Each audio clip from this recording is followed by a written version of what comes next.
Hi friends, అందరూ ఎలా ఉన్నారు? Welcome to my channel. ఇవాళ మనం పూజ గదిలో దేవుడికి పెట్టిన పువ్వులు చాలామంది పడేస్తుంటారు, లేదంటే చెట్లకు వేస్తుంటారు. కానీ ఇవాళ వాటితో మీకు అందరికీ ఒక యూస్ఫుల్ వీడియో చేశాను, చూసేయండి. ముందుగా దేవుడి దగ్గర కలెక్ట్ చేసిన ఫ్లవర్స్ అన్నీ మనం ఎండలో ఎండపెట్టుకొని వాటికి ఉన్న స్టిక్స్ అనేవి తీసేయాలి. ఇలా తీసేసిన వాటిని ఒక మిక్సీ జార్లో వేసుకొని ఇప్పుడు ఇందులో మనం పూజకు వాడే కర్పూరం వేసుకోవాలి, గుగ్గిలం వేసుకోవాలి. ఇది మనకు బయట షాప్స్లో పూజా స్టోర్స్లో దొరుకుతుంది. కొంచెం గుగ్గిలం వేసుకోవాలి. ఇది వేసుకోవడం వల్ల స్మెల్ అనేది బాగుంటుంది. అలాగే సాంబ్రాణి పౌడర్ వేసుకోవాలి. ఇది కూడా మనకి పూజ షాప్లోనే దొరుకుతుంది. సాంబ్రాణి పౌడర్ అండ్ నేను ఇందులో కొంచెం జవాద్ పౌడర్ కూడా వేశాను. ఇదేంటంటే జవాద్ పౌడర్ వల్ల స్మెల్ అనేది చాలా బాగుంటుంది. ఇందులో కొంచెం పచ్చకర్పూరం నలిపి వేసుకోవాలి.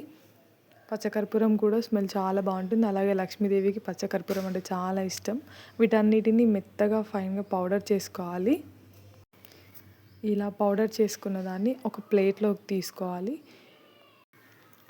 ప్లేట్లోకి తీసుకొని ఇందులో స్టిక్స్ లాంటివి ఏమన్నా ఉన్నా కూడా తీసి పడేసి ఓన్లీ పౌడర్, ఫ్లవర్స్ పౌడర్ ఉండేలాగా చూసుకోవాలి. ఇప్పుడు ఇందులో కొంచెం ఆవు నెయ్యి వేసుకోవాలి.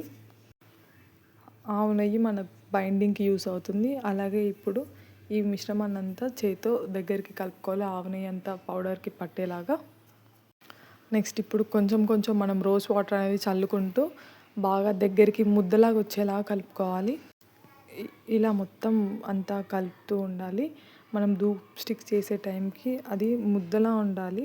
బైండింగ్కి యూస్ అవుతుంది రోజ్ వాటర్ అనేది.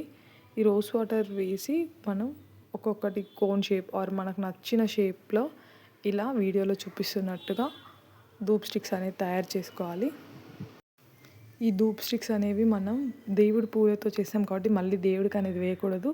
మనం ఇంట్లో ఏదైనా ఈవినింగ్ టైంలో ఈ ధూప్ స్టిక్ అనేవి మనం దేవుడికి వేయొద్దు. ఎందుకంటే ఆల్రెడీ పెట్టిన పూలతో మనం ఇది తయారు చేసాం కాబట్టి మనం ఇది దేవుడికి పెట్టడానికి పనికిరాదు. మనం ఈవినింగ్ టైంలో ధూపం వేయడానికి, లైక్ ఇంట్లో నెగిటివ్ ఎనర్జీని తీసేయడానికి కోసం ఇది యూస్ అవుతుంది.